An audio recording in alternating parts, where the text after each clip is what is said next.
اس کے بعد خاص ایک جو عقیدہ تھا اہل عرب کا، جو عقیدے میں شرک فی العقیدہ، وہ عقیدہ یہ تھا کہ یہ جو فرشتے ہیں یہ اصل میں اللہ کی بیٹیاں ہیں، اور اللہ کو اپنی ان بیٹیوں سے بڑی محبت ہے۔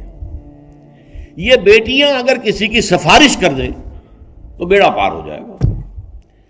جیسے چہیتی بیٹی ہو آپ کی کوئی، وہ آ کے آپ سے کسی کی سفارش کرے تو کیا آپ رد کر دیں گے اس کی بات کو؟ بیٹی ہے، لخت جگر ہے، لہذا یہ اللہ کی بیٹیاں ہیں۔ انہوں نے وہ اللہ کی بیٹیاں مانا فرشتوں کو، اور ان کے نام پر بت بنا لیے۔ یہ سارے عربوں کے بت جو ہے مؤنث ہے، لات جو ہے الہ کا مؤنث ہے، عزا العزیز کا مؤنث ہے عزا، منات الثالثۃ الاخری تیسرا ایک اور تھا وہ منات، وہ بھی مؤنث۔ تو انہوں نے جو بت بنا رکھے تھے وہ اپنے خیال کے مطابق فرشتوں کے نام پر بنائے، اور فرشتوں کو خدا کی بیٹیاں قرار دیا۔ اور جو فرشتے خدا کی بیٹیاں ہیں اور ان کو ہم انووک کرتے ہیں ان کے ان بتوں کے ذریعے سے، ان کے جب ہم سجدہ کرتے ہیں، ان کو چومتے ہیں، چاٹتے ہیں، انہیں دھوتے ہیں، ان کا دھون پیتے ہیں، تو پھر کیا ہوتا ہے کہ وہ خوش ہو جاتی ہیں، وہ بیٹیاں اللہ کی، وہ سفارش کر دیں گی، بیڑا پار ہو جائے گا۔ تو یہاں پر اب طنز کا انداز قرآن نے اختیار کیا ہے۔ تم ذرا سوچو، تم نے اللہ کو الاٹ بھی کی تو بیٹیاں،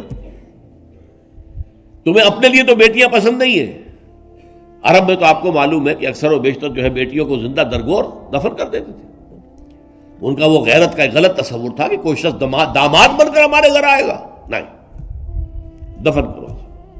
تو بیٹی تو پسند نہیں۔ قرآن مجید میں کئی جگہ آیا ہے جب انہیں کسی بیٹی کی خوشخبری دی جاتی ہے کہ آپ کے ہاں بچی پیدا ہوئی ہے تو اس کا چہرہ ایک دم سیاہ پڑ جاتا ہے اور منہ لٹک جاتا ہے، بہت افسوس کے اندر، غم کے اندر، اپنے غم کو جو ہے وہ غصے کو اور رنج کو گھونٹتا ہے، اندر ہی اندر سوچتا ہے کہ میں اسے زندہ رہنا دوں یا دفن ہی کر دوں۔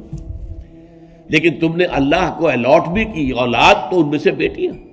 افاصفاکم ربکم بالبنین، ذرا سوچو، کیا تمہیں تو اللہ نے چن لیا بیٹوں کے لیے، تمہیں بیٹے پسند ہیں؟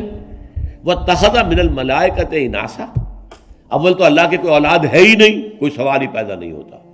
قل هو اللہ احد اللہ الصمد لم یلد ولم یولد ولم یکن لہ کفوا احد۔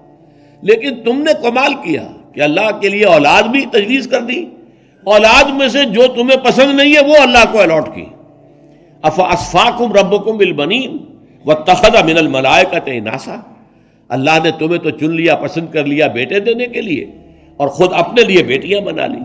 انکم لتقولون قولا عظیما، جان لو تم بہت بھاری بات کہہ رہے ہو، بہت بڑی بات کہہ رہے ہو، گستاخی کی بہت بڑی بات ہے، اللہ کی جناب میں یہ بہت بڑی گستاخی ہے۔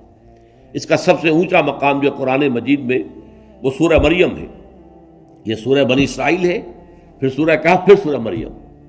وقالوا اتخذ الرحمن ولدا لقد جئتم شيئا ادا تكاد السماوات يتفطرن منه وتنشق الارض وتخر الجبال هدا ان دعوا للرحمن ولدا۔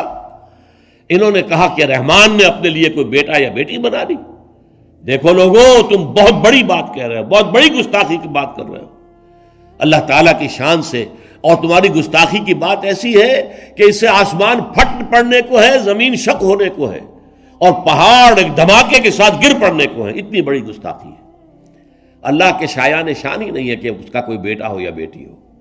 تو وہ مقام جو ہے ذروۂ ثنا میں پورے قرآن مجید میں، اس خاص قسم کے شرک کے اوپر اللہ کا غضب جس طرح ظاہر ہوتا ہے وہ سب سے زیادہ نمایاں وہاں۔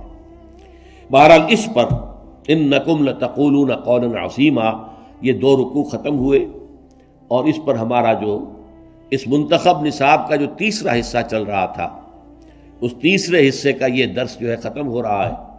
اب اس میں ایک درس باقی رہ گیا ہے، یعنی عمل صالح کی وضاحت میں سب سے پہلے انفرادی شخصیت، پھر عائلی زندگی، پھر معاشرتی زندگی، پھر ریاست اور حکومت، ملی زندگی، اس کے لیے اصول کیا ہے۔